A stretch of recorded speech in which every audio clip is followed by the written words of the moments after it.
Eu acho muito perigoso a gente ter uma figura como o Alexandre de Moraes tão poderosa assim no Brasil. E um outro ponto sobre isso é que, cara, eu não sei mais, isso pra mim é o mais assustador, eu não sei mais até que ponto eu posso criticar as ações do Alexandre de Moraes sem ele falar que eu sou uma ameaça e bloquear o Flow, por exemplo. Sabe? Isso é uma parada que o fato de eu ter medo disso já comunica alguma coisa, não é? Então, e tem gente batendo palma pra essa parada. Eu fico um pouco assustado com isso, porque eu não gostaria que uma pessoa do poder público tivesse esse tanto de poder concentrado nele mesmo. Mas deixa eu te perguntar uma coisa. O que vai acontecer se você pegar teu carro e meter na parede a 160 km por hora? Eu vou morrer. Você vai morrer. Então tem coisas que você, se você fizer, você sabe que vai acontecer. Uhum. Então é parte da sua responsabilidade saber das consequências dos atos que você toma. Sim. A Constituição de 88 definiu que o Supremo Tribunal Federal seria escolhido, a exemplo do que é nos Estados Unidos, a exemplo do que é na Argentina, seria escolhido entre brasileiros com uma determinada característica, apontado pelo Presidente da República, sabatinados pelo Senado Federal, e então empossados, e lá ficam até a expulsória. Está escrito isso lá. É o manual do seu carro dizendo que você não... Olha, cuidado, bota o cinto de segurança, usa o airbag. Aí você não usa o airbag, não bota o cinto de segurança e dirige a 150 km por hora e bate no muro, aí você fala assim, eu estou um pouco revoltado com a ideia de que tem um carro que se eu entrar e bater no muro com 150 por hora, eu vou morrer. Mas, pô, a Constituição disse que é assim. Aí, o presidente, que a Constituição disse que tinha que estar lá, porque ele era o vice da Dilma, e ela tinha que cair, ele escolheu Alexandre de Moraes por quê? Porque ele pode e porque ele podia. Porque a Constituição dizia. Aí ele escolheu Alexandre de Moraes. Aí o Senado, que não sabatina nada, só puxa saco. São as coisas mais ridículas, né? E o único não que a gente teve foi no governo de Floriano Peixoto. Portanto, antes do primeiro presidente civil brasileiro, Floriano Peixoto, que era vice do Marechal Deodoro, só ele ouviu não, porque ele indicou um médico, mas é que tinha que ter notório saber jurídico. Não curso de direito, é notório saber jurídico, não tem nada a ver com curso de direito. Aliás, tem gente que faz curso de direito e não tem saber jurídico nenhum.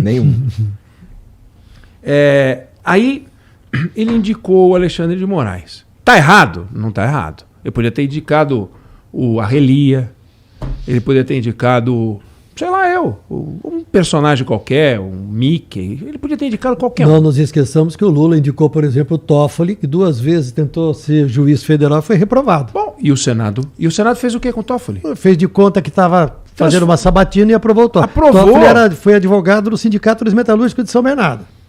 Tramontina, a Ellen Grace, que foi ministra do Fernando Henrique Cardoso, quer dizer, que foi indicado pelo Fernando Henrique Cardoso para o Supremo Tribunal Federal, quando ela sentou lá na sabatina, o presidente da Comissão de Constituição e Justiça disse assim, a senhora não veio aqui para ser sabatinada, a senhora veio aqui para ser homenageada.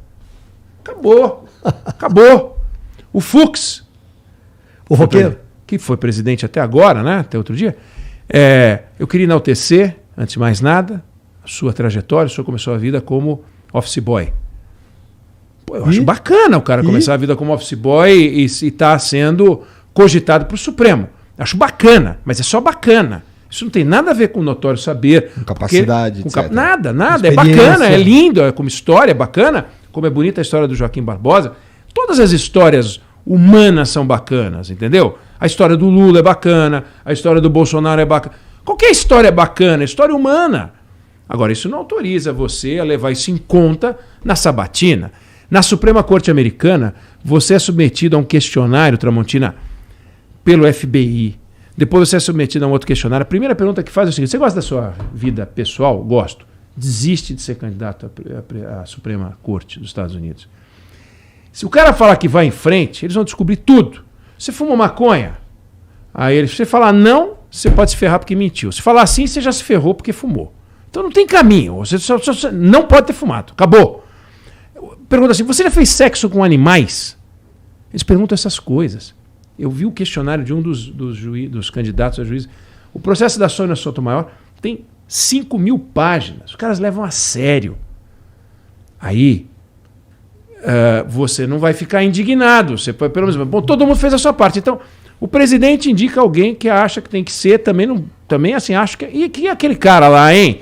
Porque lá dá um ministrão, hein? Que lá dá uma ministra boa também, bacana, hein? Terrivelmente evangélico. É terrivelmente evangélico. Outro é terrivelmente corintiano, outro é terrivelmente roqueiro. Aí o Senado faz nada, não faz a sua parte. Aí o cara vira ministro, ele não invadiu, ele não é do movimento do sem toga. O Alexandre de Moraes não invadiu o Supremo Tribunal Federal. Quem tentou invadir foram esses caras no final de semana. O Alexandre de Moraes deram a ele a toga. Ele falou, senta lá e faz o seu trabalho. E ele está fazendo, aí você fica bravo. Você fala, pô, mas ele não devia. Ah, então ele devia se converter no maior jurista que você já imaginou ter existido diante de um processo que tudo é feito à brasileira. Mas ele tem que se comportar como um, sei lá, que nem existe. Um cara que nem existe, entendeu? Esse é o problema nosso. A gente faz tudo de um jeito, e quando você faz tudo de um jeito meio esquisito, dá esquisito. Aí o cara emprega a Constituição à luz da sua interpretação. Qual é o erro dele interpretar a Constituição desse jeito? Porque eu não gosto? Porque você não gosta? Porque os advogados não gostam? Mas ele tem o poder de interpretar porque ele foi posto lá do jeito certo. Do jeito certo. Qual é o jeito certo? O que está previsto na Constituição.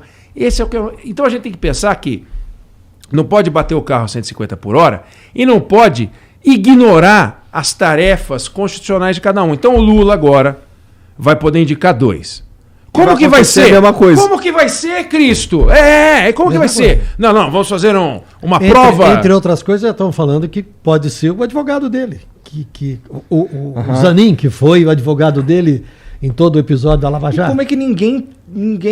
Como é que os senadores e ninguém acha isso absurdo? Porque quanto ao Alexandre de Moraes, eu entendo que todo o processo para colocar ele lá foi esquisito, como todos os outros foram esquisitos também. Não, não é esquisito. O processo não é esquisito. O processo é absolutamente transparente.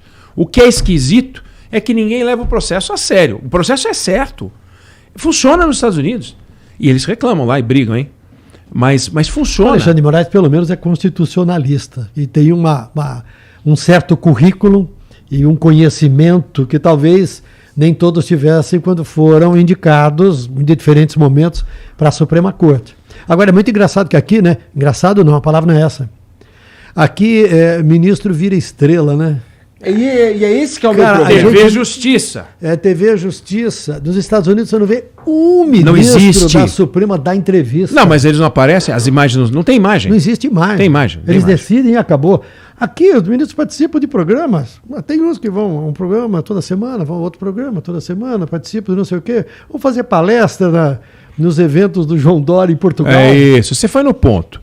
2, 3, você 4, foi no 5 ponto. Vão lá recebendo diária para ir, alguns recebendo uma diária ou palestra, um pagamento. Recebe o valor de palestra e não declara. Não declara para a Receita, mas não declara. Teve uma reunião do Conselho Nacional de Justiça, presidida pelo Lewandowski. E disseram, escuta, pode fazer palestra? Pode, mas tem que informar qual é o valor. Eu disse, não, isso não tem que informar não, isso é um assunto privado. Privado? O meu ministro do Supremo Tribunal Federal, que eu sei que salário ganha um outro salário maior do que o dele, porque o conjunto das palestras dá mais do que o que ele ganha, pode dar, e eu não tenho que saber? Eu não tenho que saber quem são as pessoas que pagam? Eu não tenho que saber se ele está conflitado? Nesse evento do João Dória tinha patrocinador com causa no Supremo Tribunal Federal. E tinha lá 5 ministros do Supremo. 5 ministros do Supremo. É inconcebível. Mas não é ilegal. Esse último evento, nós estamos falando de Nova York. O de Nova York. Porque antes também há uma sequência de viagens de ministros do Supremo a Portugal também, porque o ministro Gilmar tem lá uma faculdade, uma universidade, promove cursos lá e tudo mais, organiza cursos em Lisboa, e muitas vezes os ministros são convidados, governadores também vão, ministros de Estado e ministros do Supremo também.